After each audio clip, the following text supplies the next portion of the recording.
Hi, everyone. It's Shelly Lefkoe, co-founder of the Lefkoe Institute, and I'm here again with my great friend, Letha Edwards, who is Hi, going everybody. to interview me. Hi, Okay, Letha. cool. Hi, Shell. Hi, hello, everyone.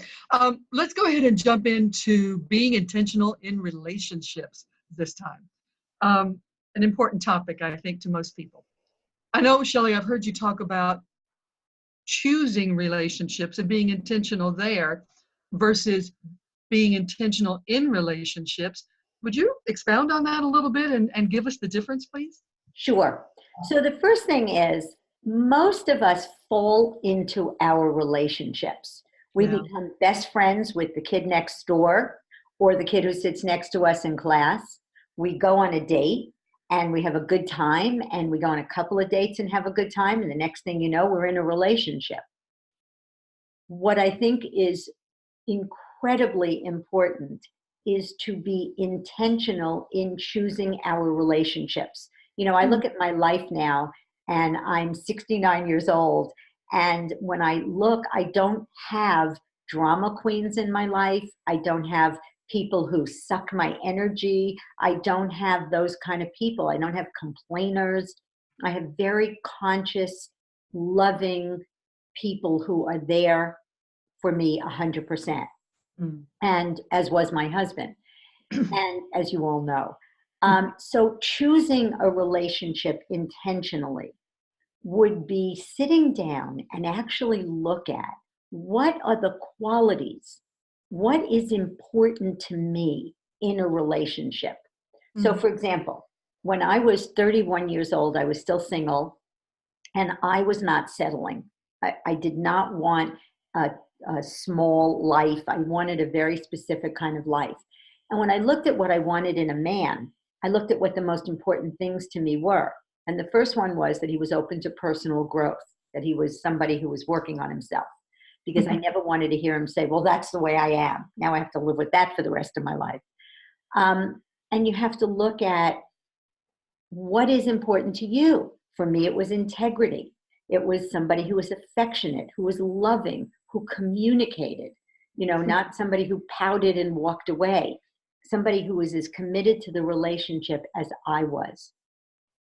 So look for yourself. What are my values? What are the things that are important to me? Kindness, empathy, look at those qualities. And Mhm. then you have your deal breakers. I always wanted somebody who was very funny. My husband was a lot of things, but funny was not one of them. Now, it doesn't mean he was never funny, but it's not an adjective I would have described him. He's very serious.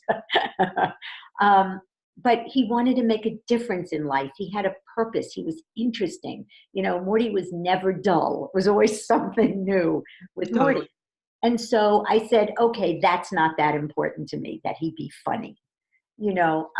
So you look at your deal breakers, and then when you choose relationships, you choose them intentionally.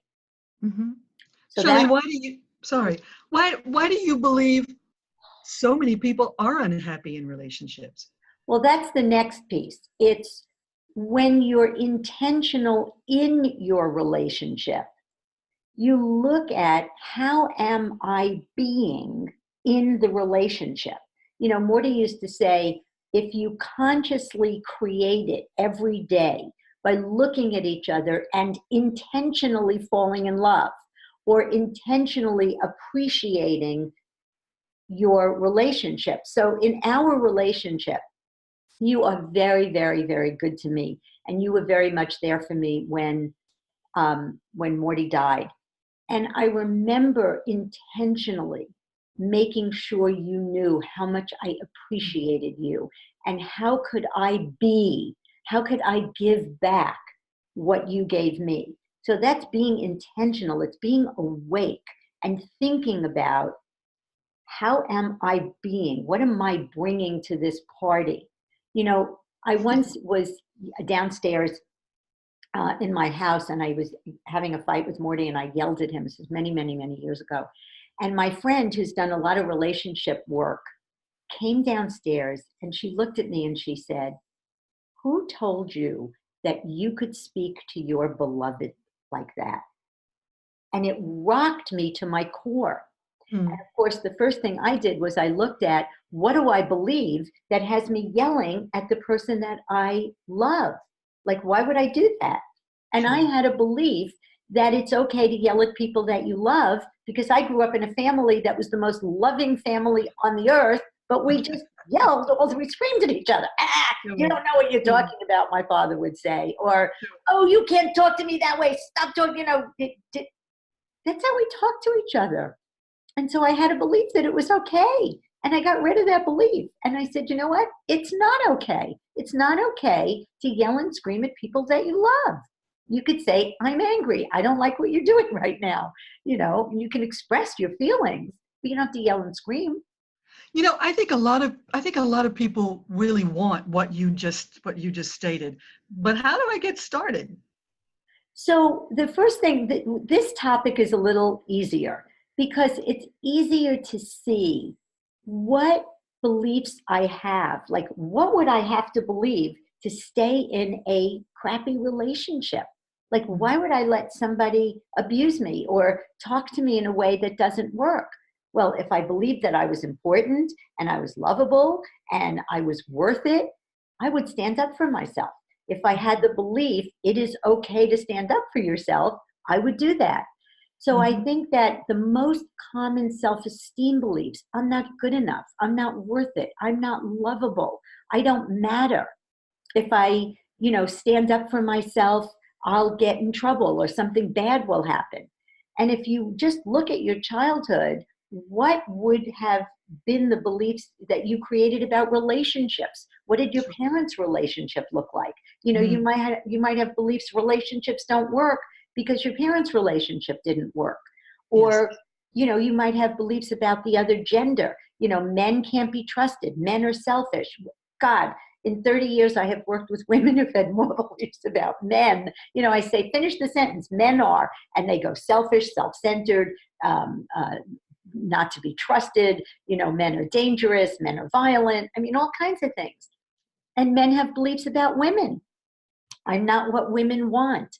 Women are not loving, because they didn't have loving mothers. I'm not Mm. lovable. So the first thing is sit down and say to yourself, what beliefs do I have that would either keep me from choosing someone who is consistent with my values, or that would keep me from being my full self in a relationship? Great idea. I want to also talk about something. My friend Stuart Emery just wrote a book called Who's in Your Room? Stuart Emery and my friend Ivan Meisner. And it's a very short book, but it's wonderful because it talks about stopping and looking at who is in my room. If you were in a little room and you had a door that only went one way and people could come in but they couldn't go out, who would you bring in your room? So having intentional relationships is stopping and looking at, do I bring people in my room who belittle me and demean me or gossip about me or are not giving and loving and kind and caring? And the other thing that Stuart says that I love is, if you knew how many breaths you had left in your body, Mm. how would you use them? And who would you use them on? Got it. So how do I get started working on my beliefs? How do people know what the step is to take? I've made my list and either it didn't work or I wasn't quite sure what to do next. Yeah. So if you think that you have beliefs in the way of you creating joyful, nurturing, my mother used to say, everything in life is relationship. To me, it's the most important thing in life. You can call me, sorry, don't call me.